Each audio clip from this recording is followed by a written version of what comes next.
Hello बच्चों, नमस्कार। मैं आपका बायोलॉजी टीचर मिथिलेश एक बड़े लंबे अवधि के बाद मैं वापस आया हूँ। बच्चे, आज की क्लास में आज हमारा बहुत छोटा सा वीडियो आने वाला है, आ रहा है आप लोगों के सामने, जिसमें हम आपको बतलाए हैं कि नीट 2026 का एक क्वेश्चन है, क्वेश्चन नंबर 169, जो रिसेंटली आजकल के क्लास में क्लास 12 के बच्चों को मैंने पढ़ाया है, जो कि सेक्स डिटर्मिनेशन से क्वेश्चन है। Sex determination in honey bee genetics का क्वेश्चन है। तो बहुत ही आसान है, जरा देखते हैं ये क्वेश्चन क्या कह रहा है। क्वेश्चन कुछ इस तरह से है, in which animal do haploid cell division mitotically to produce gamete. Means किस जंतु में युग्मक बनाने के लिए अगुणित कोशिकाएं समसूत्री विभाजन या समसूत्री द्वारा विभाजित होता है। ये क्वेश्चन है, यानी अगर सीधा सीधा बोलें तो ऐसा पूछ रहा है कि इन सारे ऑप्शन में से कौन सा ऐसा ऑर्गेनिज्म है जिसमें गैमीटोजेनेसिस के टाइम मियोसिस के बदले क्या होना चाहिए, माइटोसिस। तो पहले हम सीख लेते हैं। वैसे तो इसका आंसर हनी बी होने वाला है, हनी बी का मेल।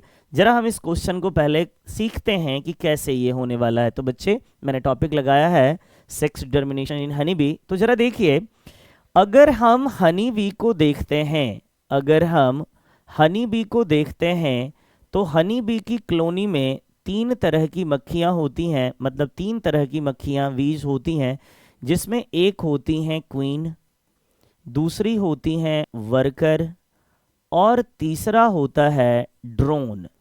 अब देखें कि इस दोनों में से जो क्वीन और वर्कर होती हैं ये सेक्स वाइज फीमेल होती हैं। फिर बच्चे आप कहिएगा सर दोनों फीमेल है तो रिप्रोडक्शन में केवल क्वीन ही क्यों इन्वॉल्व होगा। इसका सबसे बड़ा कारण होता है जब फीमेल लार्वा डेवलप होती हैं, अगर वो गोल्डन जेली कंज्यूम करें तो उसका सेक्स ऑर्गन डेवलप हो जाएगा और वो क्वीन में बदल जाएंगी, वरना वो फीमेल वर्कर ही रहेंगी, मतलब सेक्स ऑर्गन इसका डेवलप नहीं होगा।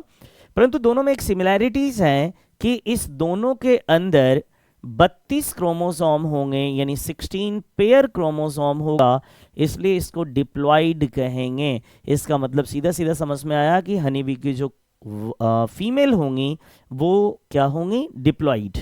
और इस ड्रोन को सेक्स वाइज हम कहें तो इसको हम मेल कह लेते हैं, और इसमें नंबर ऑफ क्रोमोसोम केवल और केवल 16 है, यानी ये हैप्लॉइड रहा। अगर इसकी बात करें तो इसके लिए क्या टर्म यूज करते हैं, डिप्लॉइड। हिंदी मीडियम वाले बच्चे इसको पढ़ते क्या है, द्विगुणित, और इसे एन का मतलब क्या हुआ, ये हुआ हैप्लॉइड, मतलब अगुणित। अब जरा देखिए कि अब कैसे ये सेक्स डिटर्मिनेशन में इन्वॉल्व होगा। जरा ये देखा जाए तो हम यहाँ पर सबसे पहले फीमेल का साइन बनाए और यहाँ पर मेल का। अच्छा, फीमेल जो रिप्रोडक्शन में भाग लेंगी वो होती हैं क्वीन, तो यहाँ पर हम क्वीन लिख लिए, और यहाँ पर मेल बोले तो ये ड्रोन हो गया। अब जरा देखें, जो क्वीन है उसके अंदर कितने क्रोमोसोम्स हैं, क्वीन के अंदर 32 क्रोमोसोम है, और जो वर्कर हैं इसके अंदर केवल और केवल 16 क्रोमोसोम है, यानी एक के अंदर 32 और दूसरे के अंदर 16। अब बच्चे, इसके अंदर भी गैमीटोजेनेसिस होगा और इसमें भी गैमीटोजेनेसिस होंगे। क्वीन के अंदर जब गैमीटोजेनेसिस होगा तो क्या बनाएगा, इसमें बनेंगे फीमेल गैमेट, इसमें बनेंगे फीमेल गैमेट, और ड्रोन से क्या बनेगा, ड्रोन से आगे चलकर बनेगा मेल गैमेट का फॉर्मेशन होगा। अब यहां पर दोनों के अंदर क्या होंगे, गैमीटोजेनेसिस, गैमीटोजेनेसिस होगा। और गैमीटोजेनेसिस जब होगा तो आप एक चीज गौर करें, आप सेल डिवीजन का कंसेप्ट सीखे हैं। अगर पेरेंटल सेल और डॉटर सेल के अंदर नंबर ऑफ क्रोमोसोम सेम है तो उसको बोलते हैं माइटोसिस, और अगर नंबर ऑफ क्रोमोसोम हाफ हो जाएगा तो नाम देंगे मियोसिस। तो जरा देखिए, मेल के अंदर जब गैमीटोजेनेसिस हो रहा है तो जितना ड्रोन के अंदर है उतना ही सेल, उतना ही क्रोमोसोम किसके अंदर है, मेल गैमिट के अंदर है, लेकिन फीमेल के अंदर नंबर ऑफ क्रोमोसोम हाफ हो गया है, यानी यहाँ से 16 से 16 आया, तो यहाँ जो सेल डिवीजन होगा माइटोसिस, और इसमें क्वीन के अंदर जो गैमेटोजेनेसिस में होगा ये होगा मियोसिस। तो बच्चे देखिए, अपना आंसर आ गया है ना, कि हनी बी का जो मेल है इसके गैमेटोजेनेसिस में माइटोसिस होगा। तो माइटोसिस के लिए क्या दिया है, माइटोटिकली, जिसको हिंदी में समसूत्री कोशिका विभाजन देते हैं। तो देखिए आंसर क्या मिला, आंसर मिला मेल हनी बी यानी नर मधुमक्खी में जब गैमिट का फॉर्मेशन होगा तो कौन सी कोशिका विभाजन होगी, समसूत्री यानी माइटोसिस। यहीं से क्वेश्चन था, लेकिन ये टॉपिक हमारा खत्म नहीं हुआ है, आंसर तो क्वेश्चन के आ गए हैं, लेकिन पूरी टॉपिक समझिए। तो हुआ आगे क्या होना है कि ये जो अपना मेल गैमिट है इस फीमेल गैमिट में गैमिट ट्रांसफर करेगा यानी क्वाइटस करेगा, मैटिंग करेगा, जिससे ड्रोन मेल का गैमिट यानी स्पर्म कहाँ चलाएगा, फीमेल के अंदर। अब जो ये फीमेल होती हैं यहाँ से ये एग प्रोड्यूस करेंगी, यानी यहाँ से ये एग प्रोड्यूस करेंगी, और एग जो इसमें बनता है कुछ ऐसे एग बनते हैं जो फर्टिलाइजेशन के बाद बनता है, और कुछ ऐसा एग होता है जो बिना ही फर्टिलाइजेशन किए बन जाएगा। मीन्स अगर हम समझें तो यहाँ से दो तरह के एग बनेंगे। एक एग जो होगा ये है फर्टिलाइज्ड एग होंगे, और कुछ एग ऐसे होंगे जो होगा अनफर्टिलाइज्ड, दूसरा जो होगा अनफर्टिलाइज्ड एग होगा।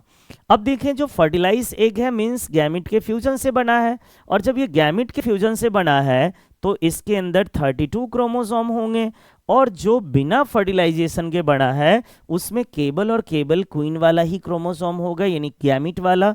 तो इसमें कितने होंगे, फीमेल गैमिट का क्रोमोसोम 16। अब आप क्या सीखे हैं, जो 16 वाला होगा सर इससे जो लार्वा बनेगा इसी का लार्वा डेवलप करके या तो क्वीन में बदल जाएंगे या तो ये वर्कर का फॉर्मेशन कर लेगा। ये डिपेंड करता है कि किस तरह का न्यूट्रिशन इसको मिला है, कॉम्ब जेली मिला या गोल्डन जेली। और जो अनफर्टिलाइज्ड एग होगा इसका जो लार्वा होगा, ये इसका जो लार्वा होगा ये किसको बना लेगा, मेल को बना लेगा यानी ड्रोन को बना लेगा। तो आप जरा देखिए अगर अगले वर्ष कुछ ऐसा क्वेश्चन आ जाएगा कि हनी बी के मेल और फीमेल में से किसके फॉर्मेशन को आप पार्थेनोजेनेसिस कहते हैं, तो बच्चे पार्थेनोजेनेसिस का कंसेप्ट आपको बताए हैं कि अगर कोई ऑर्गेनिज्म बिना फर्टिलाइजेशन के केबल और केबल फीमेल गैमिट से ही बन जाएगा उसे क्या कहेंगे, पार्थेनोजेनेसिस। तो जरा देखिए जब अनफर्टिलाइज एग बना है तो केबल और केबल क्वीन के गैमिट से बना है, मतलब ये जो मेल बनता है, ये जो मेल बना है किससे, ये जो बना है पार्थेनोजेनेसिस से बना है, जीनेसिस से बना है, यानी इसके बनाने में कहीं से भी मेल का इंपॉर्टेंस नहीं है। इसलिए एनसीईआरटी का एक लाइन समझे होंगे, इस मेल का ना अपना फादर होता है ना ही इस मेल का अपना सन होता है, लेकिन इसके ग्रैंडफादर भी हो सकते हैं और ग्रैंड सन भी हो सकता है। मतलब इस मेल के लिए फादर है क्या, अगर फादर होता तो इसके अंदर भी क्रोमोसोम 16 नहीं 16 पेयर होता, क्योंकि फादर मदर दोनों का क्रोमोसोम मिलकर के पेयर बनाता है, तो पेयर बनना चाहिए था। लेकिन गैमिट फॉर्मेशन तो हुआ है मेल के अंदर, लेकिन मेल को बनाने के लिए फर्टिलाइजेशन नहीं हुआ, इसलिए इसके कोई पिता नहीं होते हैं ना ही इसके पुत्र होते हैं, परंतु इसके ग्रैंडफादर मतलब इस क्वीन के जो फादर होंगे इस ड्रोन के लिए इसका ग्रैंडफादर हो गया। तो इसका मतलब इस ड्रोन का ग्रैंडफादर भी हो सकता है और ग्रैंडसन भी हो सकता है, लेकिन ना ही सन होगा ना ही इसका फादर होगा। तो बच्चे इस छोटी सी वीडियो में मैं आपको नीट का आई सेट का क्वेश्चन नंबर 169 कराया है।